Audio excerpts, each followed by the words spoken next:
after 3 or 4 self-hypnosis audios, which are not as nearly as effective as like a one-on-one, but still very powerful, all of a sudden I was happy for no reason. But what happens, you clear out your internal world and you get that self-belief, self-love, happiness, unconditional acceptance. Doesn't mean we don't see our flaws. We face our flaws and we say, it's okay that I have them. I'm still good enough.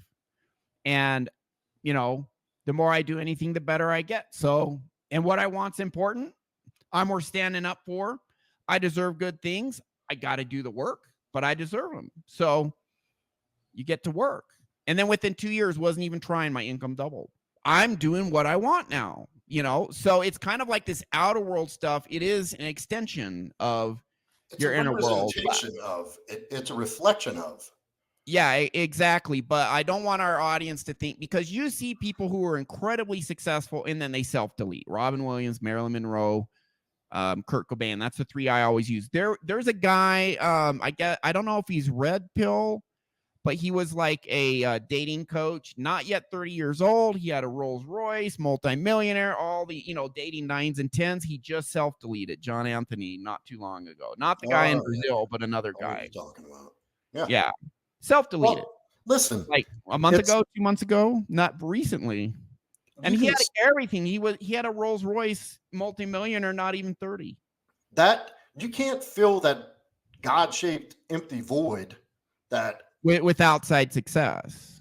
No, nothing fits. Nothing will ever fill that hole. Matter of fact, I think it accelerates the process of getting worse and worse, because you're thinking, why the fuck is this not getting better? Yeah, what happens is you get all this outside stuff and you're like, I still feel like shit.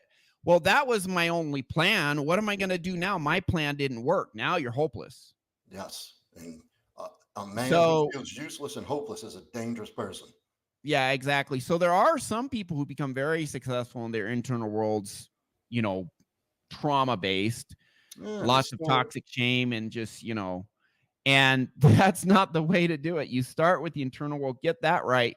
And then because you believe yourself, your ability, your value, what you want's important because you're important.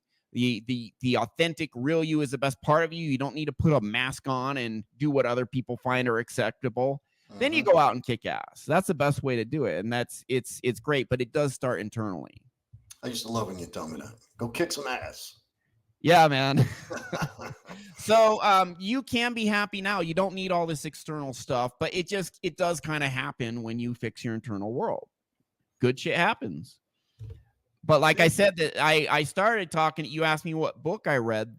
I watched a video about it. And so it's on my to read list. It's called The Dip.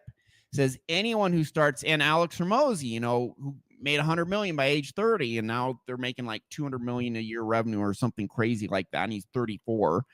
He says, you know, every business owner has 4 stages. I thought I could escape it. Nope. It's like you have this initial optimism. Everything's going to be great. And then you hit all these obstacles and challenges unique to your industry that you didn't know about. Yeah. Because you're a beginner. You know, you know, my old job, I set up, you know, domestic and international business and estate planning, protecting people's wealth from lawsuits, you know, made really good money, my own boss, etc.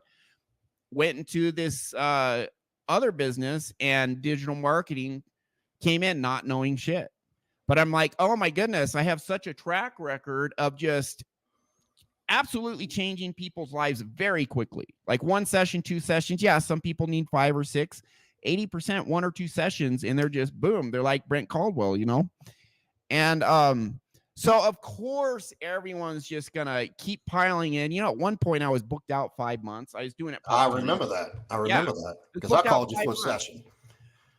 Yeah, you book a session, you're like, yeah, it's 3 months out, bro. Now going full time into actually marketing for myself instead of just leaning on, you know, clients given to me by John MLD and others. And you hit that dip, man. You know, after the enthusiasm, new field, digital marketing, not much knowledge at all coming in and finding all these obstacles. Before 20 years ago, I had a business, 25 years ago, almost 24. I had a business fail. I felt like the biggest loser on the planet for 6 months straight. Just absolutely felt like shit for 6. I was not a loser, but I felt like one because of my belief system back then.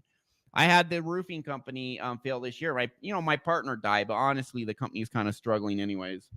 And it sucks, but it is interesting to see how I deal with failure, disappointment, frustration now compared to 20 years ago. And it's totally different. Yeah. It's totally different. Almost no effect. It's like, okay, well, this I didn't work out. What we're do I not have to do? robots. I'll still get maybe temporarily frustrated, disappointed, bummed out, whatever, but there's just this inner resilience. You just bounce back and hey, it's a new day. And there was this show called Undercover Billionaire. Season 2 had Grant Cardone on it. Do you know who I'm talking about? Yeah. And the challenge was they gave 90 days. They dropped Grant Cardone off in a town he'd never been to. It's a town in Colorado of 100,000. Never been there, didn't know anyone. He has a phone with no contacts in it. He had to wear a disguise so no one knew he was Grant Cardone. And they gave him $100 and a truck with 200,000 miles on it and a phone with no contacts. He has 90 days to build $1 million business. And they dropped him off right before COVID hit, right before the lockdown. So about 20 days in, they actually had to stop the show because of the lockdowns. And then after they started the show again, he got COVID. And he had COVID for 2 weeks of this 90 days. You see the struggles he goes through. He's like, I can't be the real authentic me. This sucks. And how am I going to do this and that? But he'll have a tough period. And then the very next day, he just bounces right back. And he's like, man, I got this new idea. I'm going to 10X the shit out of this. And he just keeps going. And guess what? At the end of 90 days, the business he built in that town he'd never been to before, he never spent that $100. He had the $100 in his pocket the whole time. He found some guy at an RV park and he was able to negotiate a deal and sleep in one of the RVs there not being used for free. And he made enough money. He didn't even use $100 they gave him. And at the end of the 90 days, they valued his business at $5.5 million. Oof. Through COVID, through all that shit. And he had days where he was really bummed out, where he was like coughing with COVID and all this stuff. And he was like really discouraged and he just bounced the hell back. Imagine having the resilience, the fortitude, the self-belief, the willpower.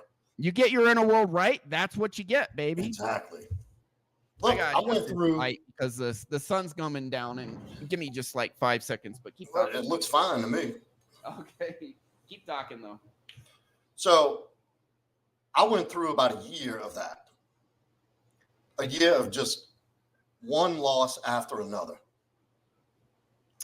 It hit its worst point earlier this year. I went through 2 months of absolute. Sounds like me, man. You're starting a new business. It's dude. The book is called The Dip because every new business has a dip where you hit a bunch of shit and you gotta work through it. And it's fucking tough, but you do it if you have a good inner world. You get through it. Let me tell you about this 2 months. Like burnout doesn't even begin to do justice of how what had happened to me mentally, emotionally, physically, spiritually. I was bankrupt, dude. I didn't know if I was going to make it out of this. I had a big consequence for that. I thought it was over. And then one day I was like, you know what? It was late at night. I was working from 6 in the morning, sometimes 10, 11 o'clock at night, every day. I was not able to make it to the gym regularly. I still had my personal training clients. Still had my business to run day to day. 4 different jobs popping at one time. Shit just got out of hand. It seemed like overnight. Obviously I could connect the dots looking back. Yeah. See where I was slowly unraveling and making mistakes, getting too focused on one thing. And we're not perfect, even when our inner world's good. Shit happens, dude. I didn't think I was going to make it at first. I'd reached a point, probably about the 6-week mark, where I was driving home.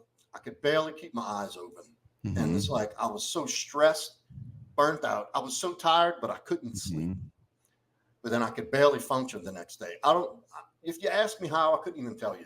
Left foot, right foot is what I did for a while. And Sometimes that's what you got to do, man. I made a fucking decision that night. Like, wait a minute. I didn't come all this way, do all this, invest my heart and soul into this to even entertain the thought of letting this fall apart. And the very next morning I woke up, I made a few phone calls. I had one thing. I said, the first thing I'm going to do is I'm going to get this job out of the way. Boom, called, seeing what it would take to get the job completed and get paid. Bam. That's where it all began. That decision I made late at night with my my facilities are just blank. But somewhere there was a spark that allowed me to just make the decision that I was going to change this. This was not going to defeat me. It was not going to beat me.